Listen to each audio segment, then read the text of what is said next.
का नाम संत नहीं है रोहित बेटा। केवल बड़े बड़े बाल बढ़ा लेने का नाम संत नहीं है। केवल बड़ी बड़ी दाढ़ी बढ़ा लेने का नाम संत नहीं है। केवल लकड़ी की खड़ाओं पर चलने का नाम संत नहीं है। केवल हाथ में चिमटा और कमंडल लेकर के चलने का नाम संत नहीं है। केवल माला पकड़ करके एक एक मोती घुमा लेने का नाम संत नहीं है। संत क्या, ये तो लाल कपड़े, ये पीले कपड़े, ये बड़ा चंदन लगा लेना, ये बड़ी जटाएं बढ़ा लेना, ये लकड़ी की खड़ाओं पर चलना, ये चिमटा चिमटा चिमटा कमंडल धारण करना, ये तो संत का भेष है। बताओ, संत भेष का नाम नहीं है, संत तो लक्षणों का नाम है। जिसके अंदर 6 लक्षण हो में वो असली संत है, जिसके अंदर 6 लक्षण न हो में तत्काल समझना यही नकली संत है। बोलो प्रेम से, जोड़ते बोलो ना, जय सिया राम, जय जय सिया राम, जय जय सिया राम। संत के कौन से 6 लक्षण है असली संतों के? तितिक्षवः कारुणिकः, सुहृदा सर्वदेहिनां, अजात शत्रुवा शांता, साधवा साधु भूषणः। बाबूजी, संत का पहला लक्षण है, संत के लिए आत्म संतुष्ट होना चाहिए। ताली बजनी चाहिए आपकी। कैसा होना चाहिए संत को? जोर से बोलो, आत्म संतुष्ट। जो मिल जाए, जैसा मिल जाए, भगवान का प्रसाद मान करके स्वीकार कर ले। ठीक है, कभी 56 भोग मिल जाए तो ज्यादा प्रसन्न नहीं, और कभी सूखे चना मिले तो ज्यादा दुखी नहीं। भगवान का प्रसाद मान करके स्वीकार कर ले वे, ये संत का पहला लक्षण। संत का दूसरा लक्षण है, संत को ज्यादा क्रोधी नहीं होना चाहिए। यहाँ की बात वहाँ नहीं, वहाँ की बात यहाँ। ये संतों को ज्यादा नहीं करना चाहिए। संतों को एक रस होना चाहिए, और संतों को प्रेमी होना चाहिए, करुणावान होना चाहिए। कितने हो गए? 2 लक्षण। संत का तीसरा लक्षण सुहृदा। संत के मन में कभी गरीब और अमीर की भावना ना आवे। जितना प्रेम अमीरों से करे, सच्चा संत गरीबों से उतना ही प्रेम करता है। ताली बजाओ। संत का चौथा लक्षण है, संत प्रत्येक जीवधारी में, संत प्रत्येक प्राणी में भगवान का दर्शन करता है। सिया राम मैं सब जग जानी, करहूं प्रणाम जोरी जुग पानी। प्रत्येक प्राणी में भगवान का दर्शन। आपको पता है, महाराष्ट्र में एक संत हो गए ना, जिनका नाम स्वामी नामदेव जी। जिन स्वामी नामदेव जी की परंपरा में आज ये नामदेव समाज है। ये नामदेव समाज बड़ी पूजनीय, बड़ी वंदनीय है, बड़ी आदरवादी समाज है, आदर्शवादी। इसी नामदेव समाज में, इसी भावसार समाज में महाराष्ट्र में एक संत हो गए स्वामी नामदेव जी। नामदेव जी रहा करते थे पंढरपुर। इनका नियम था, रोज 5 घरों में जाते थे, भिक्षा लाते थे। जो मिल जाता था ठीक है, नहीं मिलता था तो कल का इंतजार करते थे। एक दिन स्वामी नामदेव जी भिक्षा लेने गए, भिक्षा प्राप्त हुई, टिक्कड़ बनाए।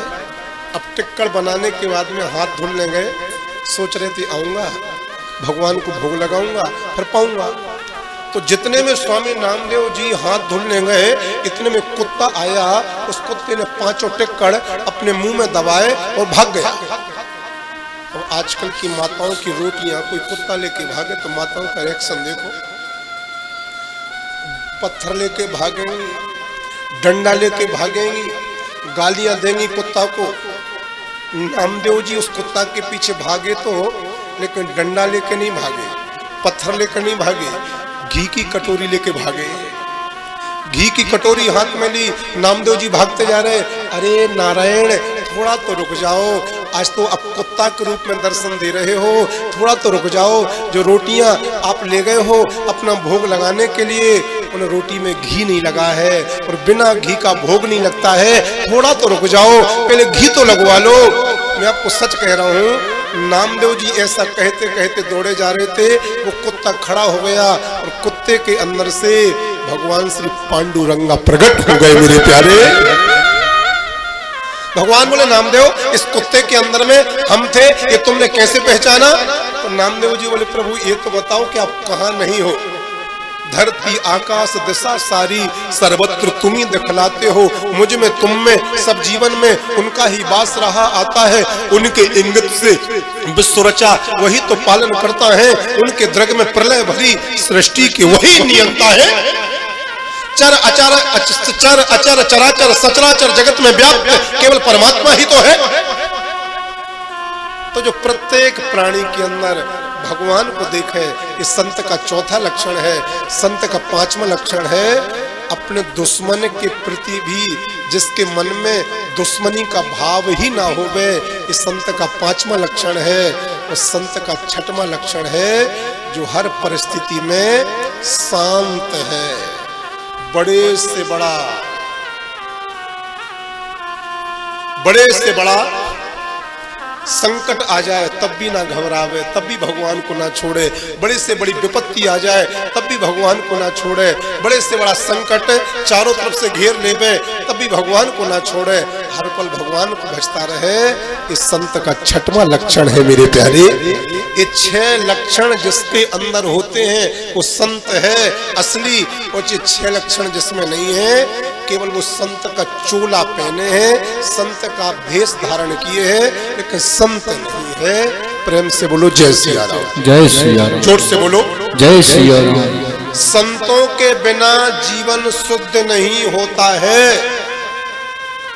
ध्यान देने योग्य बात है। पंडितों के साथ में रहते रहते इंसान पंडित बन जाता है, संगीत वालों के साथ में रहते रहते इंसान संगीत सीख जाता है, चोरों के साथ में रहते रहते इंसान चोर बन जाता है, पापी इंसानों के साथ में रहते रहते व्यक्ति पापी हो जाता है, विद्वान लोगों के साथ में रहते रहते व्यक्ति विद्वान हो जाता है। यदि संतों के साथ में रहोगे तो एक न एक दिन संत हो ही जाओगे मेरे प्यारे, हो ही जाओगे। और सच कहूं जिस दिन तुम संत हो जाओगे ये तुम्हारा जीवन अंतिम होगा, अर्थात तुम्हारा मोक्ष प्रारंभ होगा, अर्थात तुम्हारी मुक्ति प्रारंभ होगी, अर्थात तुम्हें भगवत प्राप्ति का सुनहरा शुभ स्वर्णिम अवसर अति निकट हो जाएगा। तो संतों का संग करो, विद्वानों का संग करना अच्छी बात है, संगीत वालों का संग करना अच्छी बात है, चोरों का संग करना अच्छी बात नहीं है, पापियों का संग करना अच्छी बात नहीं है, लेकिन जैसे पंडितों का संग, विद्वानों का संग, व्यापारियों का संग, उस प्रकार संतों का संग जरूर करो ताकि आप संत बन जाओ। संतों की महिमा अपरंपार है, जिसके ऊपर संत कृपा हो जाती है उसके ऊपर भगवान की अति कृपा होती है।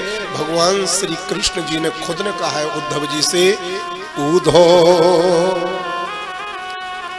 मोहि संत सदा अति प्यारे। ये भगवान की वाणी है, मेरी वाणी नहीं। हाथ जोड़ो। उद्धो मोहि संत सदा अति प्यारे, जिनकी महिमा वेद उचारे।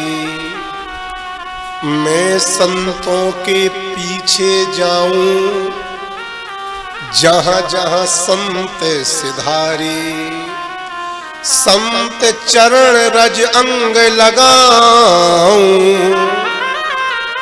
शोध घात हमारे। उद्धो मोहि संत सदा अति प्यारे। भगवान कहते उद्धव संतों की महिमा बहुत बड़ी है। हे उद्धव, जिसको संत दर्शन हो जाए उसको ये मानना चाहिए कि आज उसको भगवान के दर्शन हो गए, भगवान के दर्शन हो गए।